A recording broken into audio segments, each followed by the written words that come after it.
In this video, I'm gonna dig up this Miss Kim lilac stump that died last year. I have no idea why, just part of it started to die and then the rest of it died suddenly. It was about this tall. It had been here for a long time. It was really, really well rooted in to this space. When we decided to cut it off, I was actually cutting it off initially just to see if anything would come back from the roots, see if any part of the plant was alive. So that was kind of a test. That's the reason it's cut to this height.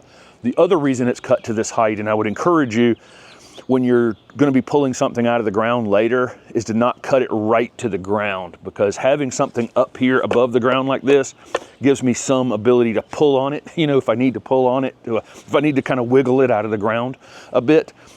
This video is going to be based on a space where you really can't get a power tool to it. Okay, so we had a purple smoke bush out here by the street that we had to take out last year, and it was big, old, established, just like this. But it was right next to the curb, so I backed the pickup truck over to it. I put a strap on it, and you know, I used the truck to pull it over a bit, and then I cut it a bit with the shovel and then pulled it again. I put up a video like this many years ago, and I got suggestions like, all you got to do is get out your engine puller, you know, out of the garage. So if you have an engine puller, I guess you can put it over the top of this, put a strap on it, and crank it out of the ground as well. So there's lots of mechanical options we can use, but there's occasion, and I had this a lot on landscape jobs over the years, where something is in the back of the backyard in a corner, and you can't get a piece of equipment to it, and that's the kind of space I have here. There's no real option for me to get something over here to help me out. So tool-wise, obviously you have shovels, right? And this is the same exact shovel, believe it or not, but one of them's been worn down about 3 or 4 inches. And over the course of wearing it down, it actually has this little notch at the end of it, that right there, that will allow me to cut some roots as I go. The other tool that would definitely be helpful will be some sort of saw, potentially. I never know before I start digging something out of the ground how hard it's going to be. Okay, I have no idea. This may be the easiest job I'm going to do today, but I have no idea. Or it could be that I'm going to be here a while trying to get this thing out of the ground. You just never know going into it how well something's actually rooted. But I have a pruning saw that I can cut roots. Obviously, you can use a reciprocating saw, you know, battery-powered electric reciprocating saw with a blade on it. It'll do so. You know, those blades are pretty inexpensive, so if you destroy one in the process of cutting roots under the ground, that's kind of okay probably. Again, or you can use any kind of pruning saw will work. Just when I expose a big root here that I can't cut with the shovel easily, you know, having a saw on hand may be helpful. The other thing is, this is actually, believe it or not, a roofing shovel where you take off shingle removing shovel is what this is. But there are shovels, like root slayer shovels, that you can buy that have teeth specifically for cutting roots. Okay, and I'll list some of those. I'll list those below the video. They're good to have on hand if you are planting in an area that has a lot of roots in it, of old established trees, that kind of thing, or you find yourself removing a lot of material that you need so you can get started on a project. And then of course some sort of pickmatic like this can be helpful as well. You know, one side of it, you know, you can use for cutting roots, or you can stick under the plant and pull back on it. But you can use a pickaxe, or in this case, this is a pickmatic. The pick is on one end, the matic is on the other. So there's some of the tools that I might use for this. I think the main thing is just to jump in on something like this and see what it's going to be like, really. So I'll take my shovel and come in fairly close to it and just start, you know, that's my strategy, is just going straight down pretty close to that root ball and seeing what. There's a lot of mulch here on top. We've added a lot of organic material here over time. So, you know, first few inches here, there's not much to it. But I would initially just cut that circle around it.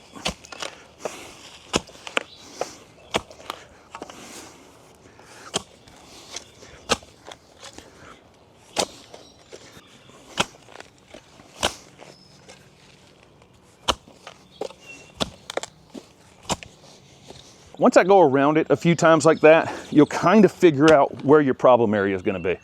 Like right here, there's something big, and I can tell that it's connected to this plant because every time I hit it, you can see the whole top of the plant vibrate. Okay, that's the one. I know right there is a problematic space. When I get around to this side, there's virtually nothing. You know, I think this side over here is going to be the side that really comes out quite easily. But one right there, there's one right there, and there's one over here, right there. Okay, so that's, once you kind of discover where those are, you can clear the soil out over them, and that's when you can get out that reciprocating saw. Okay, and you can just saw. If you'll come right here, Steph, I'll show them this. We'll uncover this root right here.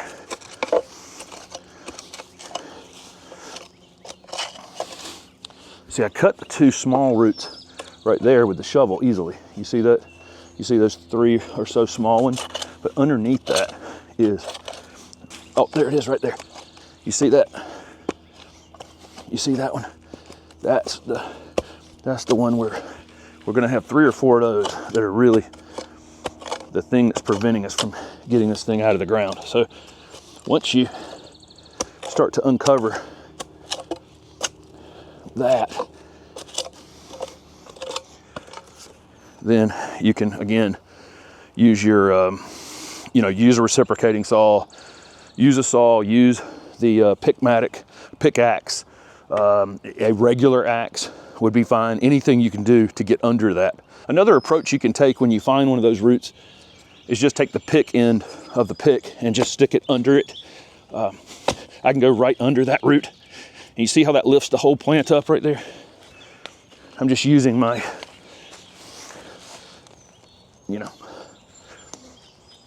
just like that. And once I pull it up like that, then it's easy. I'll show you cutting one. I usually cut most of these with my shovel. I just hit them long enough to, to overcome it. But here's, okay, there's that one.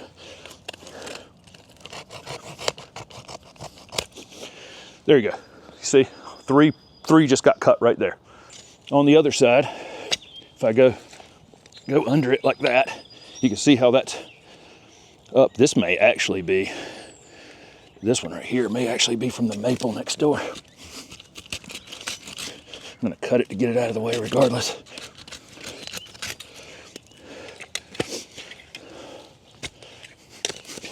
Yeah, that one's actually,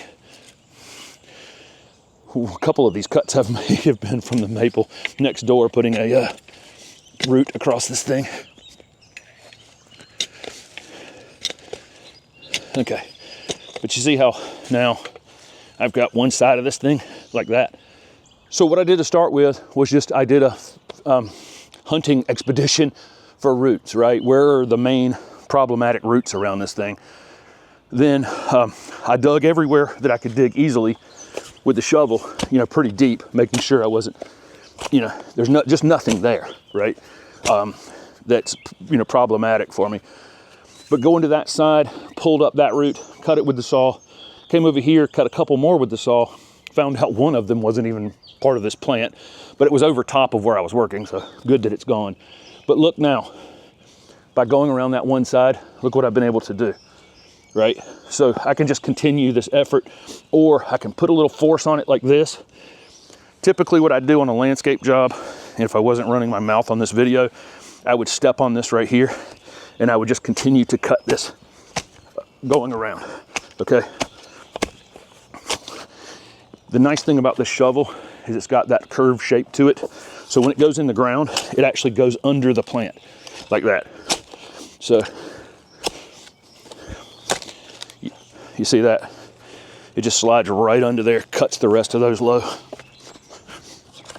roots that are under there.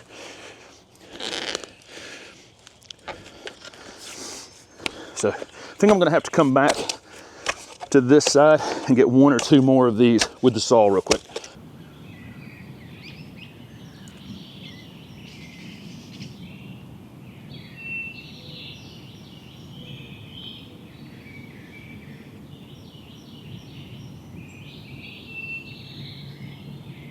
I think I may have discovered one of this plant's problems. It appears that it's two different plants here. You know, I can see right there that this was maybe initially two different plants that were in that container. I'm wondering if they just girdled one another in a combination with that maple that's over there. Came across here and girdled them as well. So I'm wondering if any of that happened. Let's see. So if I pull on this now, I can just start to figure out, you know, which direction, you know, anything is left here that I haven't cut at this point. And again, you can cut it with that root slayer shovel. I could get back in there and cut it with that saw.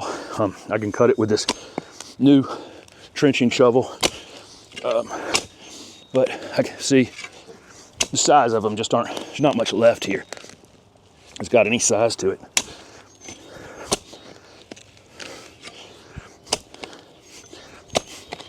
So there's one back here that might still be a pretty good sized root now that I'm doing this. Yeah, let's cut this one more stuff.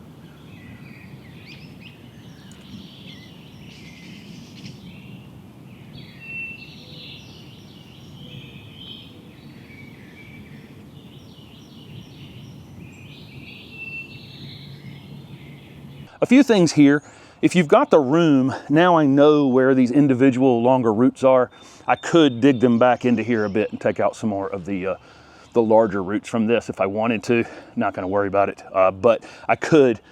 We have so many things planted around this. I don't want to start pulling roots up, you know, 3 feet over that way.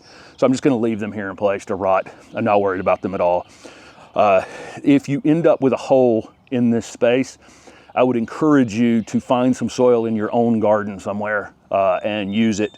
If you're planting other plants and you end up with a, you know, half a 3 gallon of soil somewhere, come and dump that in here. I don't want to dump a bag of peat moss in here, a bag of potting soil in here, because it's going to end up being a really low wet pocket underneath it. The other thing you may run into is some plants have deeper tap roots, or you may be in a different type of soil where the plant's rooted a little deeper. Most things in this garden have very superficial roots up near the surface because they're, you know, it's really hard red clay about, you know, 6 inches down here. And so most things are just floating up here on top. But you can run into something that has a tap root. And, you know, when that's the case, you know, it's a matter of cutting it from, you know, a little bit at a time with your shovel or that root slayer shovel or something, just stabbing at it until you can cut that deep tap root off of there.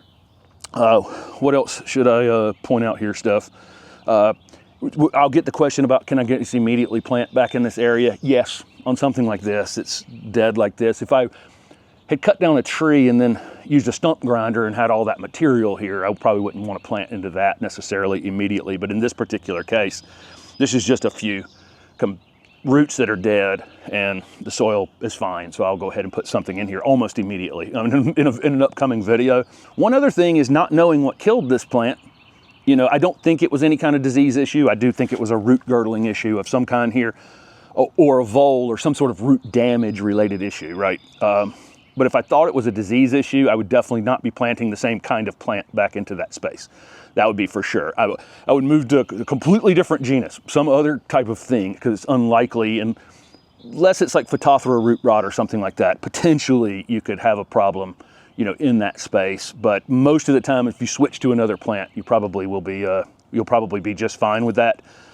So again, my strategy, when I can't use a truck, when I can't bring out my engine puller and any of the other great tools that were recommended in the old video that I did for this, which are, you know, it's kind of hilarious to go back and read those comments, really. What I wanted to show here is just, if you can't use any kind of major tools, if you'll run into this at some point, dig around inside that drip line, cut it back, but leave something up on top. You saw how easy this was me to use leverage on this. If I'd have cut it to the ground here, I'd have had a much tougher time pulling this out of the ground. I just test around it, kind of figure out where my problems are going to be, like this big root here, the big root here, the big root here. I could feel that with my shovel as I went around it. Once I identified those, I exposed those roots. I cut them with a pruning saw. This was an older pruning saw, so I don't care if it's down in the dirt at all. You could use a reciprocating saw. It's probably easier for most folks because it'll just mechanically cut it. And then I test it. I probably have missed one of those big roots somewhere, which happened a couple times here. We went back, found those, cut those, and boom, it came out easily. Then I can choose to remove more of the root material if I want to. Fill the hole back in with your native soil, and you're back in business. So there you go. That's, you know, how to remove an old established plant in the garden. I thought it was much easier to see with this material.